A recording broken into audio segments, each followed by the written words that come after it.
Chapter 5. Moses called to all Israel and said to them, Hear, Israel, the statutes and the ordinances which I speak in your ears this day, that you may learn them, and observe to do them. The Lord our God made a covenant with us in Horeb. The Lord didn't make this covenant with our fathers, but with us, even us who are all of us here alive this day. The Lord spoke with you face to face on the mountain, out of the midst of the fire. I stood between the Lord and you at that time, to show you the word of the Lord, for you were afraid because of the fire, and didn't go up onto the mountain. Saying, I am the Lord your God, who brought you out of the land of Egypt, out of the house of bondage. You shall have no other gods before me. You shall not make an engraved image for yourself, nor any likeness of anything that is in heaven above, or that is in the earth beneath, or that is in the water under the earth.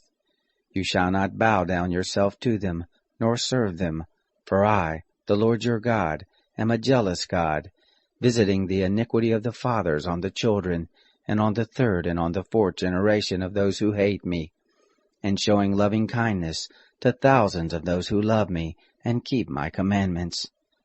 You shall not take the name of the Lord your God in vain, for the Lord will not hold him guiltless who takes his name in vain. Observe the Sabbath day, to keep it holy, as the Lord your God commanded you. 6 days shall you labor and do all your work, but the 7th day is a Sabbath to the Lord your God. In it you shall not do any work, you, nor your son, nor your daughter, nor your manservant, nor your maidservant, nor your ox, nor your donkey, nor any of your cattle, nor your stranger who is within your gates, that your manservant and your maidservant may rest as well as you.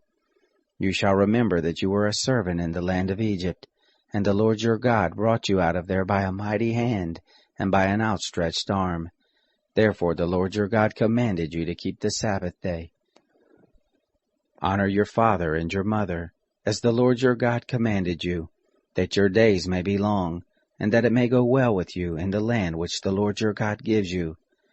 You shall not murder, neither shall you commit adultery, neither shall you steal, neither shall you give false testimony against your neighbor, neither shall you covet your neighbor's wife, neither shall you desire your neighbor's house, his field, or his manservant, or his maidservant, his ox, or his donkey, or anything that is your neighbor's. These words the Lord spoke to all your assembly on the mountain, out of the midst of the fire, of the cloud, and of the thick darkness, with a great voice, and he added no more. He wrote them on 2 tables of stone and gave them to me. It happened, when you heard the voice out of the midst of the darkness, while the mountain was burning with fire, that you came near to me, even all the heads of your tribes and your elders, and you said, Behold, the Lord our God has shown us his glory and his greatness, and we have heard his voice out of the midst of the fire. We have seen this day that God does speak with man, and he lives. Now therefore, why should we die? For this great fire will consume us. If we hear the voice of the Lord our God any more, then we shall die. For who is there of all flesh that has heard the voice of the living God speaking out of the midst of the fire, as we have and lived? Go near and hear all that the Lord our God shall say, and speak to us all that the Lord our God shall speak to you, and we will hear it and do it.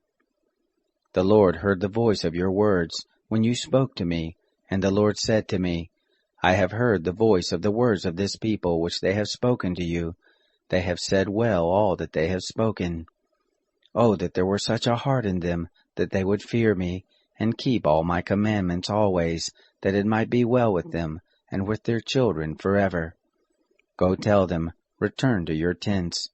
But as for you, you stand here by me, and I will speak to you all the commandment, and the statutes, and the ordinances, which you shall teach them, that they may do them in the land which I give them to possess it. You shall observe to do therefore as the Lord your God has commanded you. You shall not turn aside to the right hand or to the left. You shall walk in all the way which the Lord your God has commanded you, that you may live, and that it may be well with you, and that you may prolong your days in the land which you shall possess.